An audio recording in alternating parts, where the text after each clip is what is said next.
Okay बच्चों, आपका जो लास्ट फंक्शन है डिक्शनरी का वो है आपका फ्रॉम की फंक्शन।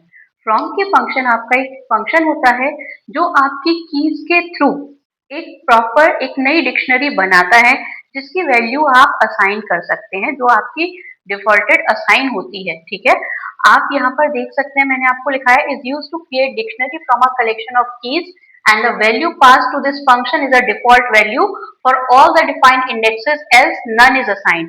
मतलब आपका ये है कि अगर आपकी कोई भी वैल्यू असाइन नहीं है तो आप उस जगह पर नन रिटर्न करेंगे या नन आपका डिस्प्ले होकर आएगा। जैसे मैंने आपको 3 एग्जांपल लिखे हैं बेटा, उन तीनों एग्जांपल्स में देखिए मैंने यहाँ पर आपको मेंशन किया है कीज टपल या लिस्ट के फॉर्म में होंगी। तो हमने यहाँ पे लिखा K1 1 2 3 4 लिस्ट के फॉर्म में और V1 100। Now D1 equal to dict dot from keys K1 V1। तो ये मुझे क्या आउटपुट देगा?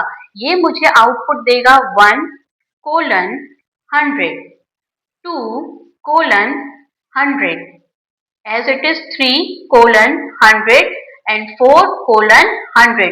तो इसने क्या किया? Through the from keys function हमने हमारी एक नई डिक्शनरी क्रिएट की जो हमें की और वैल्यू के थ्रू इंसर्ट कराई गई थी। एज इट इज K2 के अंदर मैंने टपल के फॉर्म में डेटा स्टोर किया ABC और वैल्यू लिख दी अनडिफाइंड।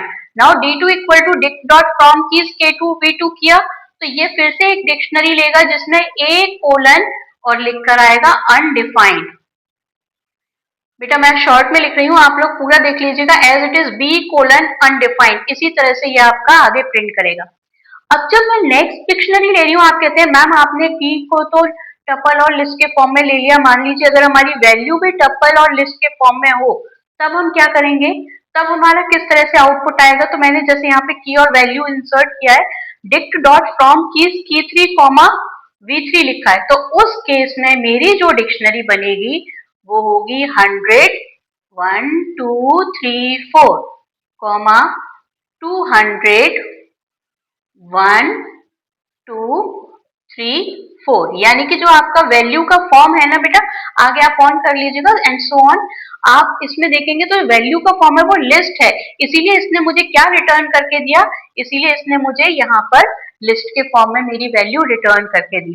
अब इन केस अगर यहाँ पर कुछ भी नहीं लिखा हुआ है तो उस केस में मेरे पास वैल्यू क्या आएगी? नन। ठीक है, यहाँ मैंने आपको कुछ भी नहीं लिखा, बस मैंने K3 करके छोड़ दिया है। तो उस केस में मेरे पास यहाँ पर आउटपुट में क्या लिखकर आएगा? नन।